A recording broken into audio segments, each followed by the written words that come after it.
Good morning. Brother Chad Long here from Delhi Baptist Church. Those of you who known me any amount of time have heard me say at some point or another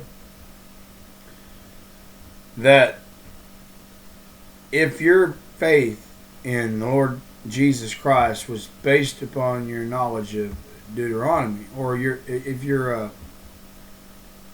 if a test of your love for God was based upon your knowledge of Deuteronomy, how would you do? I've asked that question before. Maybe I didn't word it quite that way, but I mean, what brought that on was the study that we did on the temptation of Jesus. When you read about the devil tempting him, he answered 3 times, and I think one of the verses that he uses is actually found in 2 places. So you could argue that he didn't just use the book of Deuteronomy, but all 3 of his answers are quoted in Deuteronomy. So wherever he got it, it was in the book, the writings of Moses. It's his word. What I mean is, for those who want to try to argue that he was quoting another part of the Old Testament, both places, all three of those answers he gave Satan were found in Deuteronomy. Just because they may have been found somewhere else doesn't, is immaterial. All 3 times he quoted out of the book of Moses, the books of Moses, and specifically Deuteronomy. But again, the question is, if we were caught in that same situation and our faith is being tested and we've got to answer against Satan himself, and all we're given is the book of Deuteronomy, how well would we do? Well, I said that to say this. We're going to look at the book of Deuteronomy this morning.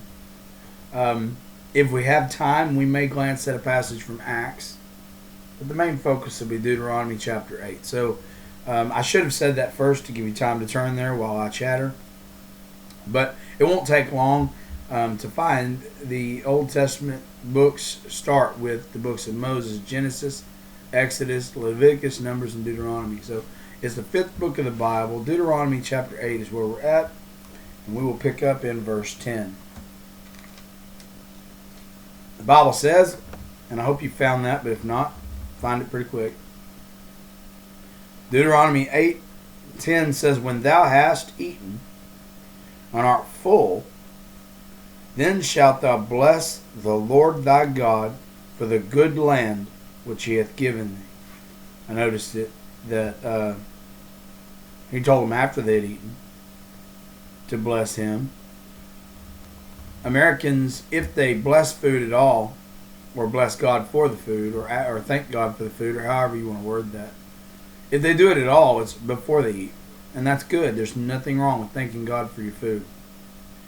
But it probably wouldn't be a bad practice to start thanking him after you're full. When you get that contented feeling, that feeling of, ooh, man, that was good. I sure did eat well, and I sure am full. And sometimes, oh me, why did I eat so much? But when you have that feeling of satisfaction that comes at the end of a meal, you ought to thank God for that. That's what that means. When thou hast eaten and art full, then shalt thou bless the Lord thy God for the good land which he hath given thee. Now, I've heard it said most of my life that the way to a man's heart is through his stomach. Well, some might find that to be true, but I'm going to say there's a faster way to a man's heart, and that's his wallet. You start affecting his livelihood, how he makes his living, you'll find out what's in his heart in a pretty good hurry. We'll come back to that. Verse 11, "Beware that thou forget not the Lord thy God in not keeping his commandments and his judgments, his statutes, which I command thee this day.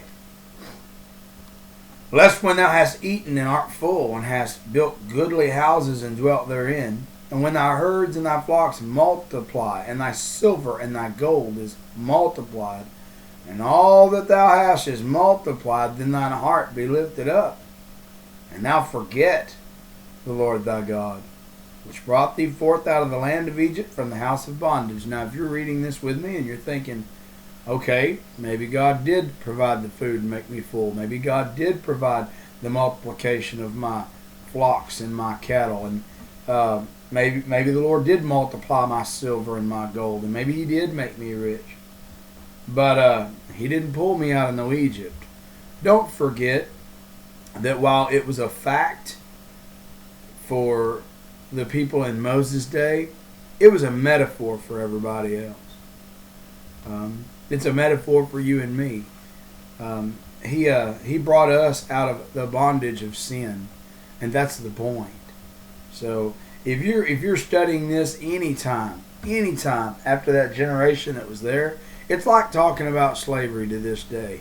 If you talk about we freed the slaves, or we were part of the slaves, or whatever your position might be, don't forget that's a metaphor too. I've never been a slave or a slave owner. My father was neither slave nor slave owner. My grandfather was neither slave nor slave owner. And my great-grandfather was neither slave nor slave owner. Prior to that generation, I couldn't tell you. But I can tell you, at least from me to my father to my grandfather, my great-grandfather, 4 generations of my family has been neither slave nor slave owner. I know that. We can prove that. But yet we talk about slavery as though it's something current. Or we talk about the memory of it anyway, which none of us have. It's silly to me to say that, to have to say that, but it's true. Now, that's not the best example in the world, but the point's the same. There's a metaphor there. There's the fact of what took place, and then there's a picture of it. Now, we're still in slavery to something. We've all been in slavery to sin. While I may not have ever owned slaves or been a slave owner, I have myself been in the bondage of sin, and I have myself needed to be delivered from it. So, in that regard, the metaphor applies, and the same is true here. In that regard, the metaphor applies. Then thy heart be lifted up, and thou forget the Lord thy God. That was the point. Verse 15, who led thee through that great and terrible wilderness, wherein were fiery serpents and scorpions and drought, where there was no water, who brought thee forth water out of the rock of flint. Now again, there is application to those in attendance, because Moses wrote this and they know about it. They lived through it. They know exactly what he's talking about. But again, for us, it's a picture. It's a metaphor. It's a reminder of the things he brought us through. That same wilderness, spiritually speaking, those same fiery serpents, scorpions, and drought, the water, the spiritual water we need to live, God provided all of those things. So we can't forget that. Verse 16. Who fed thee in the wilderness with manna, which is a picture of the bread of life, which is Christ. We talked about that the other day. Which thy fathers knew not, that he might humble thee, and that he might prove thee, to do thee good at thy latter end. And thou say in thine heart, my power and the might of mine hand hath gotten me this wealth. How many times have you heard somebody say, I did that? Man, I worked hard and built that. I earned that. That's mine. How many times have you heard somebody say they're a self-made man or woman? Completely independent, hard-working, and deserving of the things that they have.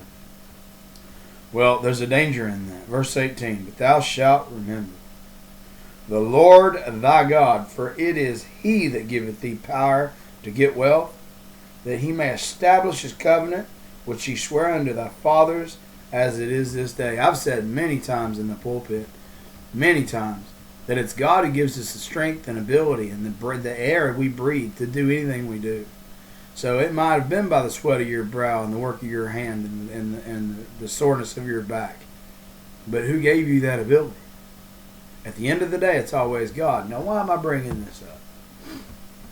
Acts chapter 19, and we're not going to read this one on time. I'm just telling you where it is to study after this video in your own time. In Acts chapter 19, verses 21 through, I think, 44, there's a story of a silversmith who, when he saw that the hope of his prophets were gone, started an uproar. Yeah, Acts 19:21. A certain man named Demetrius in verse 24, who was a silversmith who made silver shrines for Diana. He called together the workmen of like occupation and said, Sirs, you know that by this craft we have our wealth. Here's the problem. They thought their wealth came from their work, and the quickest way to see what was in their heart was through their wallet. They stir up a big riot. And riots are something we're dealing with today. And so I don't want to get into that aspect of it this morning, maybe another day. But the point is to find out what was in this man's heart. His work had to have been affected. And the whole point of this section is that they had made money their god. They claim it's Diana or Artemis. They claim it's got something to do with Diana, but it had nothing to do with Diana. It had to do with money. It had to do with the fact that they didn't recognize God as their provider. And so when their gain was threatened, well, they turned on Paul and they turned on God, and they caused a big riot over it. Well, where they were failing, and where sometimes we fail, is they didn't realize who it is provides wealth. You know, they could have taken that same work ethic they had to make silver shrines and made something else out of their silver. They didn't have to make statues of Diana. They had just found that they'd gotten rich doing that. And rather than being thankful for what they had, they were mad about it. So anyway, and there's a lot more I could say on this. But if you don't get anything else out of what I'm saying, get this. It is God, and it always has been, who takes care of us. And if a threat to your livelihood would cause you to forget who gave you what you have, then your God is your wallet. Your God is your money. I'm not saying we don't have a legitimate gripe to be worried about our income. It's okay to wonder about it, worry about it, or try to provide for our family. But do not forget who it is that provides for you and for me and allows us to provide for our family. It's not money that takes care of our family. That's just what we think takes care of them. It's God who takes care of all things. So if you keep that in mind, you'll do well. I pray you have a good day and take these things to heart. God bless you.